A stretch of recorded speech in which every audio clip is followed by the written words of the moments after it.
দল এখনো পর্যন্ত পুলিশ মন্ত্রী করার সাহস রাখেনি মুসলমান সম্প্রদায় থেকে।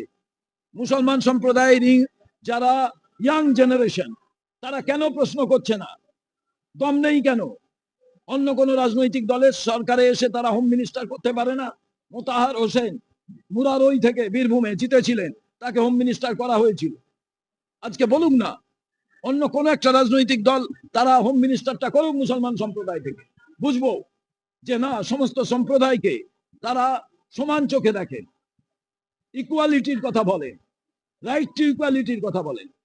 অতএব আজকে আমি চাইবো মুসলমান সম্প্রদায়ের ভাবা প্রয়োজন। এই যদি মুসলমান সম্প্রদায় ভাবুক কাকে ভোট দেবে, কংগ্রেস ছাড়া অন্য কাউকে ভোট দিলে এই দেশের বাইরে চলে যেতে হবে। এবং বিজেপি তো বলছে পুড়িয়ে মেরে ফেলবে, বলছে ভোট দেওয়ার অধিকারী থাকবে না, বড় জোট থাকলে এই দেশে থাকবে।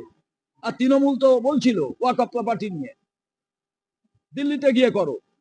এসআইআর নিয়ে বলেছিল আমরা আছি, এসআইআর করতে হবে না। আমরা তো তা কথা বলিনি। আইনত যে বিষয় আমরা তা বলেছি।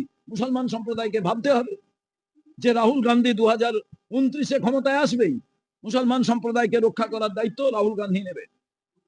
আর হিন্দুরা সবাই একত্রিত ভাবে মেজরিটি, তারা মনে করেন মুসলমান আমার ভাই, তাদের রক্ষা করতে হবে। কিন্তু মেকি হিন্দু যারা যারা মনুবাদী চিন্তায় বিশ্বাস করে, কংগ্রেস তো বহুত্ববাদে বিশ্বাস করে।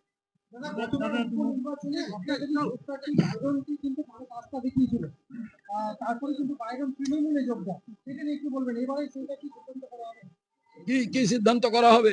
হাইকোর্টের রায় দেখেছেন, তারপরে দেখেছেন এবার বাইরনের বিরুদ্ধে সেখান থেকে যদি সেই আওয়াজ ওঠে, বাইরনকে তার মেম্বারশিপ খারিজ করে ফেলতে হবে।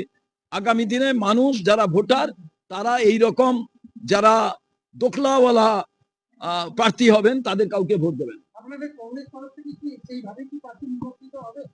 দেখুন, আপনাকে আমি বলছি, রাজনীতিটা একেবারে এথিক্যাল বিষয়, নীতি আদর্শের বিষয়। আপনাকে কি বললাম, শুধু এমএলএ এমপি জেতার জন্য কংগ্রেস এত লালায়িত নয়। যদি শুধু এমএলএ এমপি জেতার কথা আমরা ভাবতাম, তাহলে তৃণমূল আর বিজেপির বিরুদ্ধে লড়াই করার এই শক্তি পেতাম না। যেভাবে হোক একটা এমএলএ জিততে হবে, এটা কোনো রাজনীতির কথা